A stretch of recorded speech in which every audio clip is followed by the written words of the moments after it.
This is the Word Welders Podcast, all about the world of writing and writers. If you write, read, or just stream movies and TV, Word Welders is for you.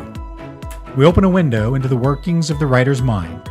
Each episode explores how writers find ideas, where they get their creative spark, and what drives them to plunge into the realms of imagination. Whether fact, fiction, fantasy, drama, or comedy, it starts with a writer, and we're going to hear from the source in the Word Welders Podcast. I'm your host, Scott Moss. Welcome to the second episode of Word Welders, Writers on Forging Imagination. In this episode, we're going to look at the world of academic writing, and today's guest shares something that relates to our last episode.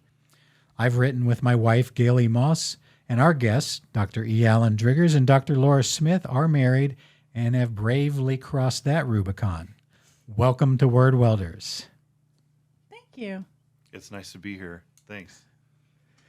So I'm going to dive right in with a question you may have given thought to or not, but when most people think of writers, they seldom think of academics. Why do you think that is? Because academics are often bad writers. I think that is probably the main reason. I feel like in my personal experience in graduate school, I had very little training in writing well. My training was always focused on historical accuracy and historical context, and as historians, the writing fell by the wayside, I would say. I don't know about you. I mean, it's kind of interesting to see your, I guess, horizon as a writer and stuff, because I've never seen another historian be accused of writing, too well.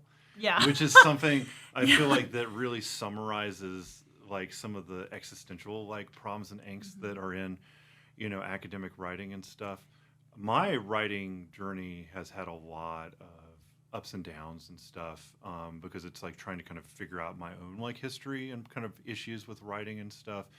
Some of us weren't blessed to be an English major and stuff. So yeah, I do have a past in creative writing, which I'm probably going to talk about soon. But yeah, I think that the burden is just so much on sources and interpretation of sources that writing can fall by the wayside. Also, I was going to say the paralysis too of historiography.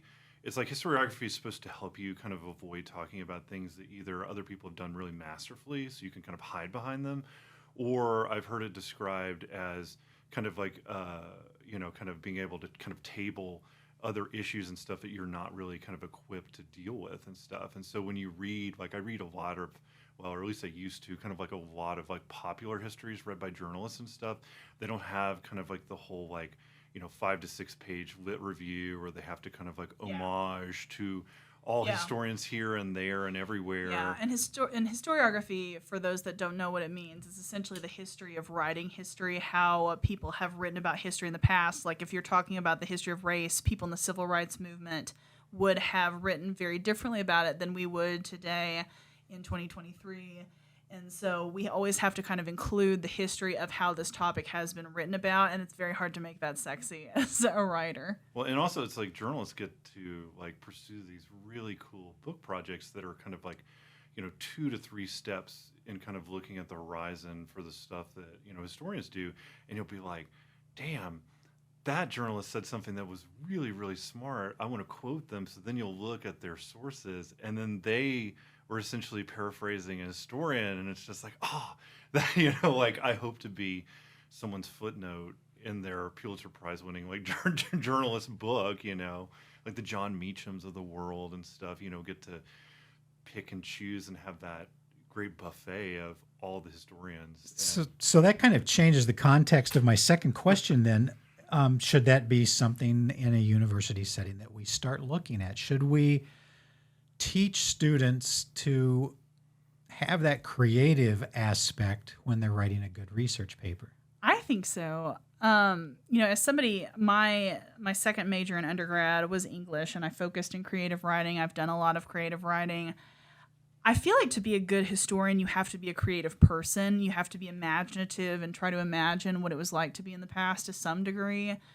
And the thing that hurts us, though, as academic writers is we've written several articles together, Alan and I, and consistently publishers for journal articles want journal articles to be, above all else, clear and succinct.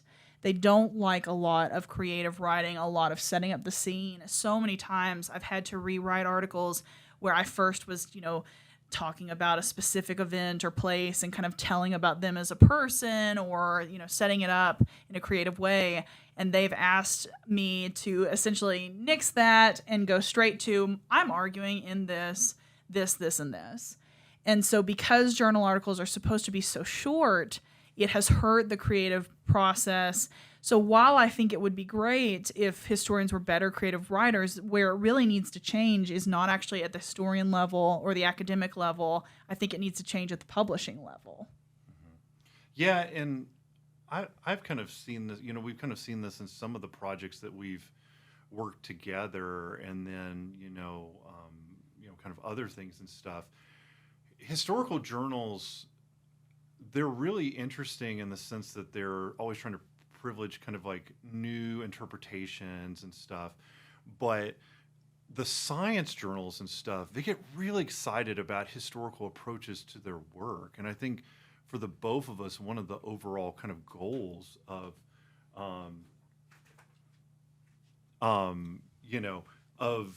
scientific, of our kind of goals, I think together as historians, is when we want to inform scientists and medical practitioners to hopefully help them improve their work and stuff. But they're just so excited about history and stuff. But oftentimes when you publish in a scientific journal, the word limit is like half the amount of historians, and they'll often be like, oh, well, that's cool, like with the lit review, but you could probably lose like 2/3 of this or something, So every discipline has its own expectations when it comes to creativity.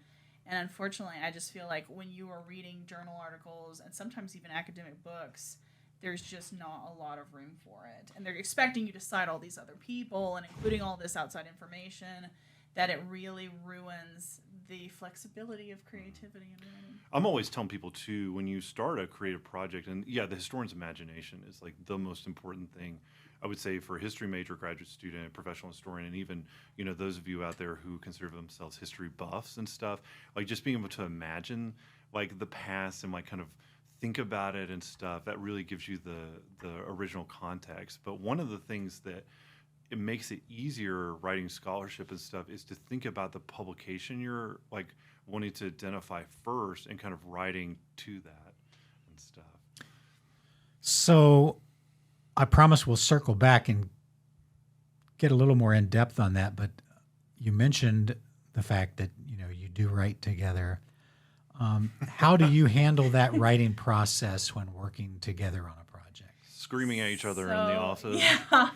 Well, we have both. Some of our bigger fights have probably come out of trying to work together. I think, initially when we first started projects together, we tried to do the whole process together. Like, we were both researching together, we were both writing together, and we would basically take turns writing different sections. What we have now realized is that's total garbage. Like, nothing flows together. And so really there kind of has to be one person that is the ideas person, that is the research person, and then there's another person that's the organizer and the writer, and that's honestly the role that I've taken on more in this. And again, like, I've had more training in writing than Alan has, and especially in argumentative writing and style, and so... Yeah, you got more style than I do. I'm good at being succinct, at least I try to be. And so, but he's very creative and thinking about different projects. Like, every project that we've worked on together, he actually came up with. But then it all kind of started, really, especially with that fossil one, where I am more of a historian of race and slavery. And so he noticed that slaves were somewhat involved in the fossil collecting process in the 1800s. And he was like, hey, would you like to do this with me? And I was like, okay. And then we would throw paper at each other in our offices and yell at each other, and then we finally worked it out how to kind of work together, I think. So that's something that we do like to focus on here at Word Welders, is how writers do get their ideas. What sparks your interest, and how do you go from a wow, that might be interesting moment to deciding what to write? Sources.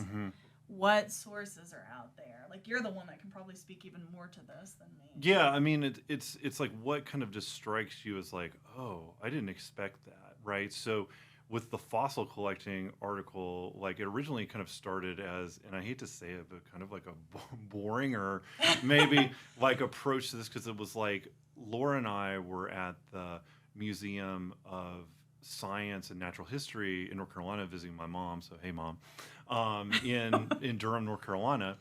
And we saw this exhibit, and it really kind of puzzled us. And stuff. We had Millie, and she was like running around. You know, she was into everything. She's a little kid. She was probably like, 4 at the time. Now she's 7. So, hey, Millie. And she was trying to touch all the dinosaur bones and stuff. But one set that we really caught our eye was the sloth. It was called like a megatherium at the time. And it's like this big kind of like almost like rat-looking Looks thing. kind of like a bear. Yeah, a bear rat. Yeah, and they had this drama with it where, so you would go to the next room, so you saw like the reproduction, because there's only like one full set of sloth fossils, and that's in Spain, really. So it was like a reproduction. There might be one in New York, but there was another thing, and this is what really kind of caught us and stuff, was it was like this like frontier like log cabin or something from the 18th century, and there was this family, and they were like tilling, like, you know, they're poor yeoman farmers, you know, just trying to make a living and stuff. And they would like, there was like this bone that they found, and it was so like just like random and unexpected and stuff. And so I was like, wow, that's really interesting. So I was telling you, okay, we should go and look at like megatherium stuff. And it was just more or less like, you know, the American story of like Jefferson had one, then this person had one, this person had one. Yeah. And when you were talking about that, to me, like I am also kind of a labor historian. I focus a lot on the history of labor. Like one of the first things that came up to me that I kind of thought about is, you know, like I wonder what the role of slaves were in doing this. And so we kind of bounce a lot of ideas off of each other. I feel like you are much more kind of specific in the things that you're interested in. Like, oh, I'm really interested in fossils or something like that. And I'll be like, how does the study of fossils and fossil collection this time period relate to the study of race, or these kind of bigger questions? In many ways, that exhibit completely summarizes our working relationship, where I will find something that is incredibly interesting, but it has no context. Yeah. And so Laura is often, or Dr. Smith, is very good at providing the context. Like, you remind me so much of my kind of advisor and stuff in that role. You know, I wrote my first book that's getting ready to come out is about urinary stones. So it's a very like obscure topic. And I rolled up in her office and I said, oh,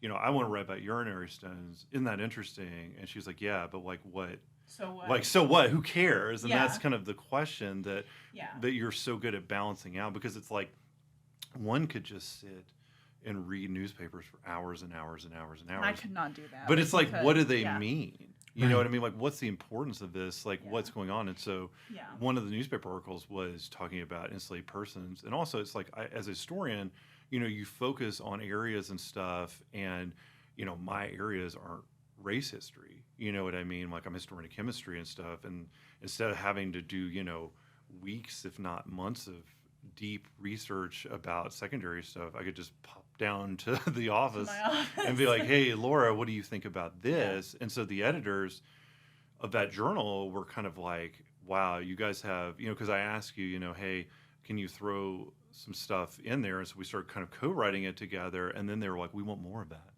You know, that's the context. That's what the fossil coming out of the field actually means, is, you know, the punchline to it is like, oh, it was cool. It was about sloths and all. And that kind of like, you know, allowed me to chase my hobby horse on it. But the punchline of the master class using enslaved laborers to pull further scientific knowledge. And put their slaves at risk, because you pointed that out too, you know, like, this is really dangerous, sending them into the surf and stuff. And also, you know, this article, if you guys want to pull up our citation count, because we want people to read it and stuff, you know, it's going to come out with the Journal of Earth Science History. But I think that perfectly sums up our relationship, is that, ooh, look at the shiny thing I found, but what does it mean? So good, so good point there. You've got this ability to bounce these ideas off of each other and then follow these little wormholes down different paths until you really get to the crux of the matter. For students, particularly, that are struggling on how to properly frame a thesis in a paper, is there one key element that you would recommend to them? Talking to your professor about it.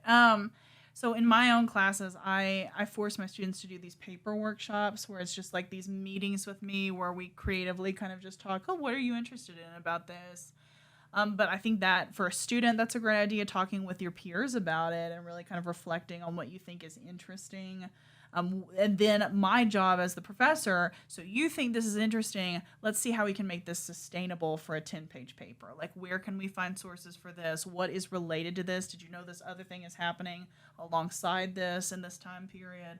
And so having good professors as guides would hopefully help that. And I think that's really impressive that you can like teach people how to do it, because it was like there was like the science class I took and the guy was talking about how, well, Michael Jordan would be a really bad coach because he would just say, well, at the end of the game, just take the ball and dunk it from the free throw line and stuff. And you have such a natural writing ability. See, writing doesn't come natural to me. So what I use in my process is the drafting process, where I'll write 10 pages a day, but I might come away with like a page or two. Yeah. And so I would just tell students, because that's the other thing too, it paralyzes them about writing, because they're like, it's got to be perfect. It's got to be. And it does paralyze me sometimes. Yeah. And if you suck at it, you don't worry about it because it's going to be crap and you're going to just burn it up anyhow and stuff. And so what I tell students is like, kind of like write as you're researching, and then at the end of the draft, you'll figure out what you're actually arguing. It's the old history major trick where you take the conclusion and make it your introduction. That. Yeah. See, like me, I start with like a very structured outline, and every source is going into the outline, and I already kind of have an idea of what I'm probably going to argue, and it's changing as I'm researching. Yeah, there's no plan on my part. It's you don't feel that interrupts your creative flow. It can, but I don't know. I like organized creativity. I feel like that. Your writing time is so like crazy organized too, because she'll write only when she has like certain blocks, and she's like lit the candle and like got this stuff. There's like a mood. I can go into like a historical space kind of in my mind to write about things. But for me, it's like, oh, I have 5 minutes here. I'm just gonna like write, and I try to leave breadcrumbs to myself to figure it out. I think if you're struggling to write, then do that. Like, I think that if you're struggling to write, but if you want to be good at it, right? But like, I would rather write a draft that's honestly almost perfect and have very little rewriting. But we're different about that. But I think it works together really well. I have sad files, as we call them, where Laura will be like, you need to cut this, and it could be 5 pages as if it didn't exist. Because after every interaction, I'll sit there and I'll be like, okay, what are you saying here? It's like I don't know. What's the argument? Like, let's have the topic sentences reflect the thesis. Well, and I think we can all relate. I get caught up in the creative side of the writing so much. The best, probably backhanded compliment I ever got from a history professor was, "You write so well, it took me 2 pages to realize you weren't saying anything." Right. And I used to struggle with that. Yeah, I really did. I will say that academic writing is so different from creative writing. I've almost completely compartmentalized them in a lot of ways. When I would write creatively, I just could sit there and write for hours, and it would be very good. But like if I was writing a short story, but I'm always thinking about publication. Like I'm always thinking about publication when it comes to academic writing. So have either of you ever reached a point in a paper or a project and said, this just isn't working, and chucked the whole thing and started fresh with something different? Oh, yeah. No, not. I will fight to the last man. Yeah. No. I'm a giver-upper when it comes to this kind of stuff. I still have papers from undergrad I'm trying to rework for publications. I took years to figure out what my dissertation topic and my thesis topic were going to be, because it had to be perfect. Like I had to know that I could successfully do every bit of it. Alan could write a thesis or a dissertation on literally anything, which is admirable because I am not. Well, also there's like, you have to pay the piper one way or the other. So you pay, in Laura's world, you pay it in time, because you're not, because like at the end of the day, there's like this like existential anxiety. What have I done? Like what have I done with my day? Like what is this doing? And for you, the page counts will be lower, so it's kind of more existential, or just like it takes you like 30 minutes to build up. Or I worked for 2 weeks and I only have 2 pages. Yeah. But for me, it's kind of like, wow, it's like you just it's like making a really bad peanut butter sandwich. It's like you have a shit ton of peanut butter on the ends, Yeah. and none in the bread, right? And so Yeah, but it's crazy. Yeah, and Yeah. then it's like that's what you need. I mean, you like if I had two of me, it would just be so crazy. But you are like, let's spread this peanut butter out. You know what I mean? Like let's figure out what this actually means, or you know what, this sandwich tastes like shit, Alan. Like you need to, like right. Like so many things, like drafts he's given me, and I'll be like, "Did you read this? Did you actually read this?" Yeah. But yeah, I also, just FYI, people out there. So oftentimes the most imaginative of us are also highly dyslexic. So I had undiagnosed dyslexia for a long time, but like when they figured it out in college, they're like, "Oh, well, you made Phi Beta Kappas, so it's good. Don't worry about it." You know what I mean? And also, I have real bad ADHD. You can probably tell from this interview. So medication has been helpful in terms of fixing that and stuff. But also, it's like probably like so when you get journal feedback, and I have a soapbox to stand on about peer review and feedback. Let me interrupt just for a second because I've got a question that goes right to the core of that issue. Peer review can be problematic, and there have been a score of recent articles that are very critical of the process. Yeah. The journal Inside Higher Ed just last year wrote an article suggesting completely abolishing the revise and resubmit process. Right. What problems do you see, and is that a viable option? Well, I was going to say most of our negative journal feedback, I would say, comes from that kind of like that's the risk you have with the write a lot and edit later is that sometimes people just don't get it, and so the journal editor, the peer feedback, I was like, oh, that comment was probably directed at my part of that, you know. But I do want to talk about this because I think this is really interesting. So like I will start by saying I admire the idea of peer review. Like I understand what that is supposed to be. The idea that other academics in the field that have written about this should be able to have their say about it. I totally understand that. However, academic publishing is such a competitive marketplace that when you are trying to get out an idea, you often have to provide the journal with 8 other academics that specialize in this field. We lost 2 hours one day figuring that out. And that's a huge pain. But then subsequently, they actually have an interest to poo-poo your work, because if they pass on your work or criticize it because you didn't cite them enough or you didn't see things the same way, then what it's doing is actually maintaining their status as the premier historian of the field, and that's a real problem. I think also subsequently there's like weird little petty disagreements that historians have. I mean, the whole idea of being a historian is that you, or in an academic in general, is that you have something unique to say, something unique to add to a conversation. But I feel like the peer review process stifles that uniqueness because everyone wants you to say what they're saying. And so if you're not saying what that other historian is saying, are they really going to take the time to look through all the sources that you have brought into this? Are they going to really read through this? Also, we're all low on time. Like the idea of reading another historian's book, it doesn't count that much towards your tenure or your promotions to do that kind of work. And so it is in your best interest to criticize others and dismiss them quickly.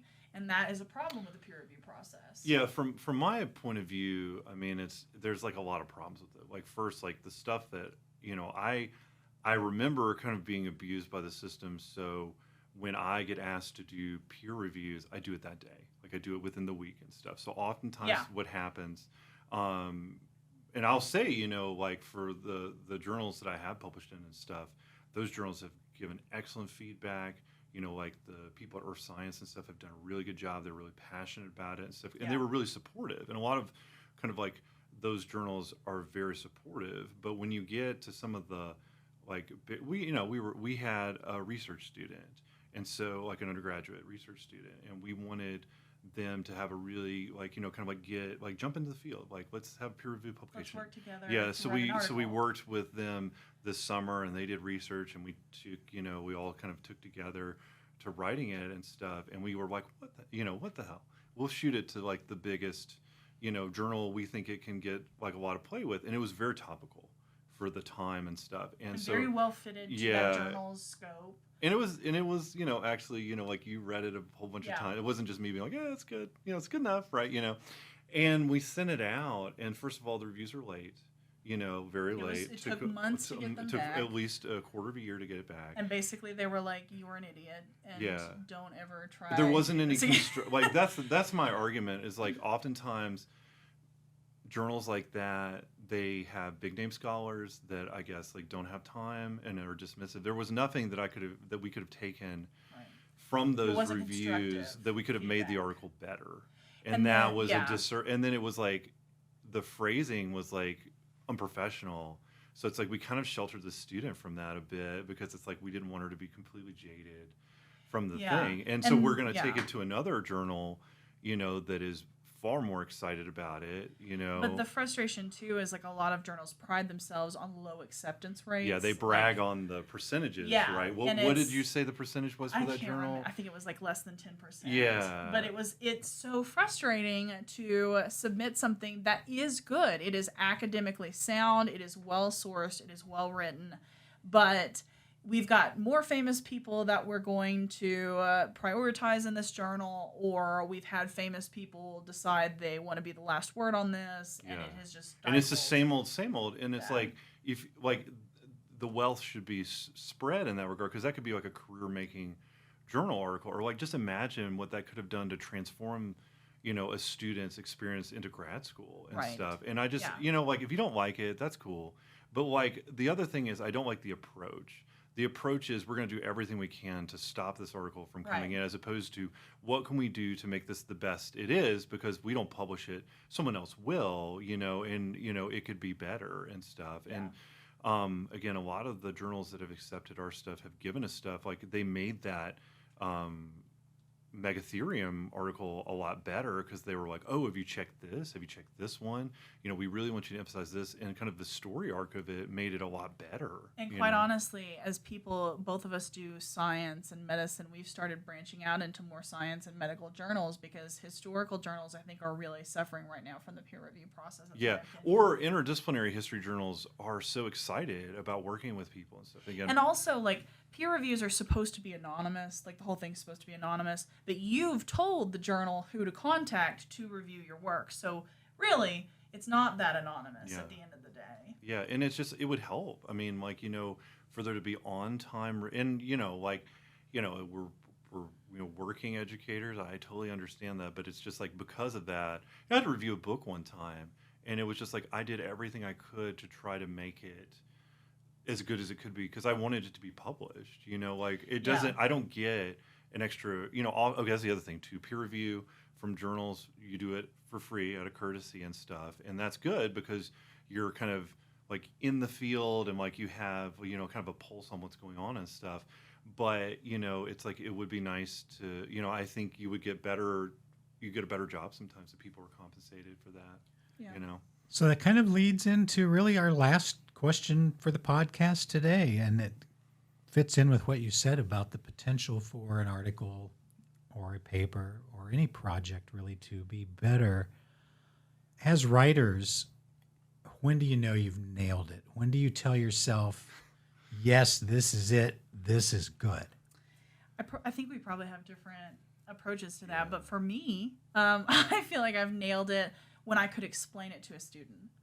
If I have written something that is clear enough that I could assign it to undergraduate students or that I could lecture about it in a succinct 50-minute college class, that's when I feel like it's clear. Like I've repeated the argument to myself enough that there's no question about it. That's what I really love. Because at the end of the day, teaching is my ultimate passion and focus in a way that maybe even is not yours.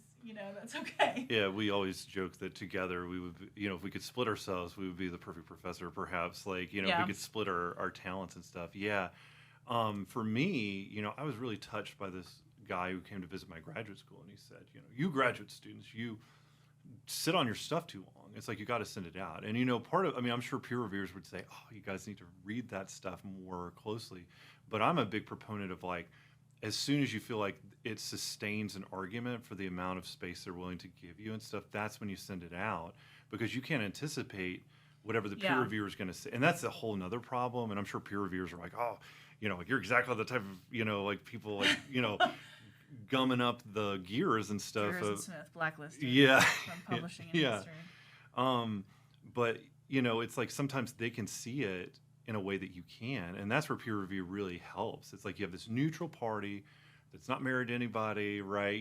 That they're not, you don't know who they are. They can kind of say whatever. And so the positive note of that is like they can send you in some really fruitful directions and stuff. Or, like one thing I published, it was like, oh, we want to see more on that. And I was like, oh yeah, I got that because I cut it out, and stuff. And so those are pretty lucky things. But I think there's something about working interdisciplinarily that provides a freshness to journals sometimes that kind of like gets you out of this like cycle of just like, the weight of the historiography is really just kind of crushing you, I'll also say that most of the writing groups that I've been a part of have always been confined to either creative writing or history. But a professor in the history department recently started an interdisciplinary writing group, and that has been a huge eye-opener because it's like, oh, this is how this paper is being perceived by other people who are not me. Mm-hmm. And that has been really useful. And tips from other departments and other, genres of how they write things has been really helpful. Well, that is it for today. I'd like to offer a huge thank you to our guests, Dr. Driggers and Dr. Smith, and to all of you for taking the time to listen to Word Welders. We'll be back soon with another episode and hope you'll come join us as we continue to explore all things related to writers and writing. I'm your host, Scott Moss. See you then.